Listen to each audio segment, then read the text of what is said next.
14 नवंबर को बिहार विधानसभा चुनाव के जो नतीजे आए उन्होंने एक बात तो साफ कर दी है कि मुसलमान कांग्रेस और आरजेडी की जागीर नहीं है। मुसलमान उसे ही वोट देगा जो उनके बारे में सोचेगा। मुसलमानों की तरफ से वोट इस बार एनडीए को भी दिया गया और भर भर कर असदुद्दीन ओवैसी को भी दिया गया। 5 उम्मीदवार असदुद्दीन ओवैसी के सीमांचल के इलाके में जीते हैं।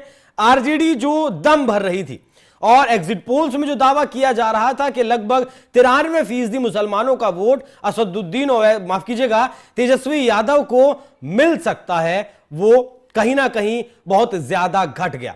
यह दिखाता है कि तेजस्वी यादव हो फिर राहुल गांधी हो, मुसलमानों में भी उनकी स्वीकार्यता अब नहीं रही है। अब वो एक नया चेहरा देख रहे हैं। देखिए, जिस तरीके से कर्नाटक का विधानसभा चुनाव हुआ, मुसलमानों ने एकमुश्त वोट दिया, कांग्रेस का सरकार बनी।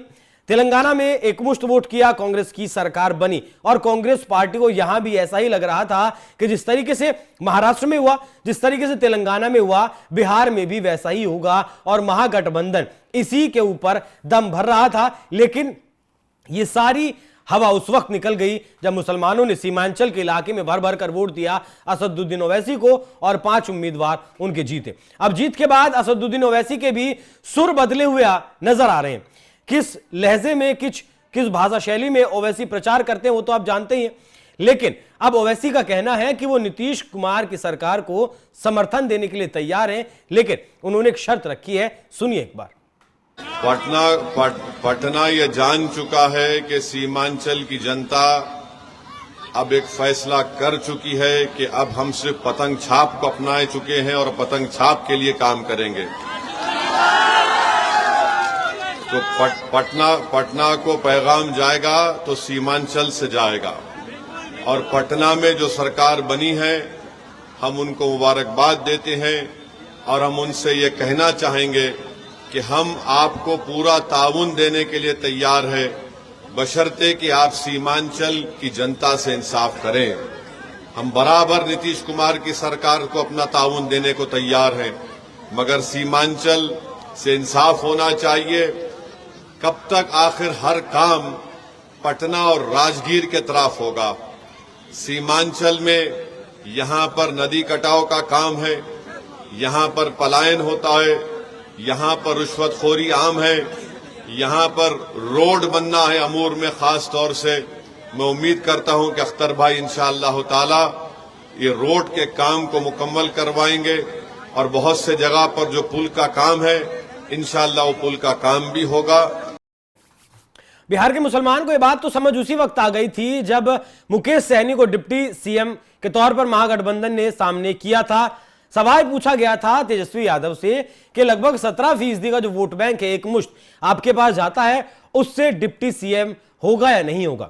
तब तेजस्वी यादव की तरफ से नाम नहीं लिया गया था कि मुसलमानों में से भी एक डिप्टी सीएम होगा। हां, यह जरूर कहा गया था कि दूसरे समुदाय का एक डिप्टी सीएम जरूर बनाएंगे। मतलब मुसलमानों का नाम लेने से भी तेजस्वी यादव कतरा रहे थे। अब यह जो कतरन थी वो वोटर्स ने भी दिखाई, वोटर भी कतरा गए तेजस्वी यादव को वोट देने के लिए। अब बात अगर करें कि असदुद्दीन ओवैसी के इस बयान की अगर बात करें तो ओवैसी भी इस बात को समझ चुके हैं कि बहती हुई धारा के साथ अगर आप चलेंगे तो आपको जरूर कुछ मिल जाएगा, लेकिन अगर जिस तरफ धारा बह रही है उसके अपोजिट, उसके खिलाफ अगर आप चलेंगे तब ऐसा मतलब आपको बहुत ज्यादा लाभ नहीं होगा। और ऑपरेशन सिंदूर के बाद जिस तरीके से एक डेलीगेशन में असदुद्दीन ओवैसी को भेजा गया था, तब से असदुद्दीन ओवैसी के जो शब्द हैं, जो भाषा शैली है, वो बदली हुई नजर आई है। यहां भी उनका जो तरीका है बात करने का वो भी बदला हुआ नजर आया। और किस तरीके से अब वो अपने जनाधार को और ज्यादा बिहार में बढ़ा रहे हैं और आने वाले वक्त में बढ़ाएंगे। तेजस्वी यादव की जमीन को, राहुल गांधी की जमीन को जो थोड़ी बहुत बची है, किस तरीके से उसे छीनेंगे, उसका एक नजारा असदुद्दीन ओवैसी के बयान से सुनिए। मैं वो दफ्तर बनाऊंगा इंशाअल्लाह ताला और 6 महीने के अंदर हमारी कोशिश होगी कि उसके काम को शुरू किया जाए। और मैं उम्मीद करता हूं कि अख्तरुल ईमान साहब हफ्ते में कम से कम 2 दिन अमूर ब्लॉक के ऑफिस में और 2 दिन बैसा ब्लॉक के ऑफिस में बैठकर आवाम से मुलाकात करेंगे, उनकी तकलीफ को सुनेंगे। दूसरी बात यह है कि रिश्वतखोरी, भ्रष्टाचार, इसका खात्मा अमूर की विधानसभा हो, बैसाख की विधानसभा हो, या कोचा दामन हो, या बहादुरगंज हो, या जोकीहाट हो, इसका खात्मा करना ये मजलिस इत्तेहादुल मुस्लिमीन के रुकन असम्बली की जिम्मेदारी होगी। हफ्ते में 2 दिन मुश्किल है, महीने में 2 दिन बैठना सर। नहीं, हफ्ते में 2 दिन बैठना है आप। नहीं बैठेंगे। एक दिन बैसा ब्लॉक के ऑफिस में, दूसरे दिन अमूर ब्लॉक के ऑफिस में हम बैठेंगे इंशाल्लाह। और 6 महीने में एक मर्तबा मैं आने की कोशिश करूंगा इंशाल्लाह।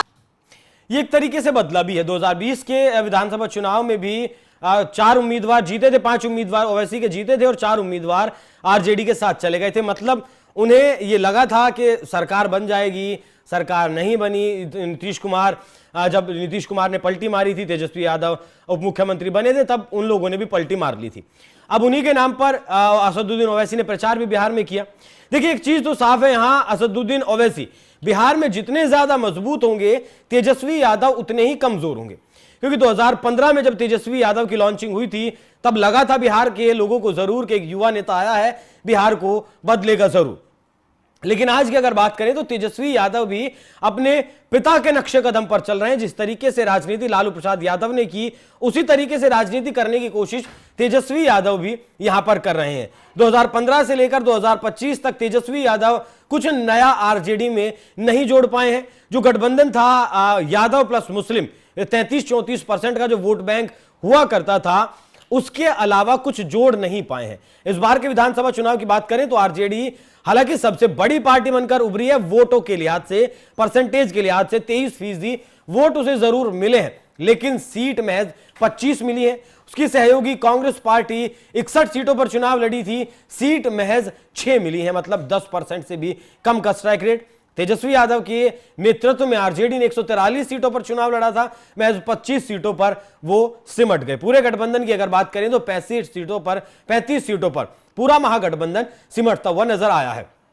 तो यहां यह बात तो साफ है कि कांग्रेस और आरजेडी का जो गठजोड़ था और जो इन लोगों को भरोसा था या फिर कहें कि वहम था कि मुसलमान वोट इधर ही आएगा, महागठबंधन को छोड़कर कहीं नहीं जाएगा, उनके लिए एक ये बहुत बड़ा झटका है और ये बिहार के लोगों के लिए विकल्प भी है। मतलब ये आरजेडी को समझ आ जाना चाहिए कि अब बिहार में मुसलमानों के पास विकल्प है असदुद्दीन ओवैसी के रूप में। और बाकी ओवैसी ने जिस तरीके से नीतीश कुमार का समर्थन करने की बात कही है और अपने विधायक को कहा है कि आप एक एक ब्लॉक में हफ्ते में एक एक दिन जरूर रहेंगे, यह दिखाता है कि लंबे वक्त तक वो जनता से जुड़े रहना चाहते हैं। यह भी कहा कि हर 6ठे महीने मैं भी यहां आऊंगा, मतलब वो रिपोर्ट कार्ड भी जनता से लेने के लिए आएंगे कि आपके विधायक यहां बैठते हैं नहीं बैठते हैं, आपकी समस्याओं का समाधान करते हैं नहीं करते हैं, सड़क बनाने की तरफ ध्यान दिया जा रहा है नहीं दिया जा रहा है, या फिर लोगों की जो मूलभूत सुविधाएं समस्याएं हैं उन पर काम किया जा रहा है या नहीं किया जा रहा है।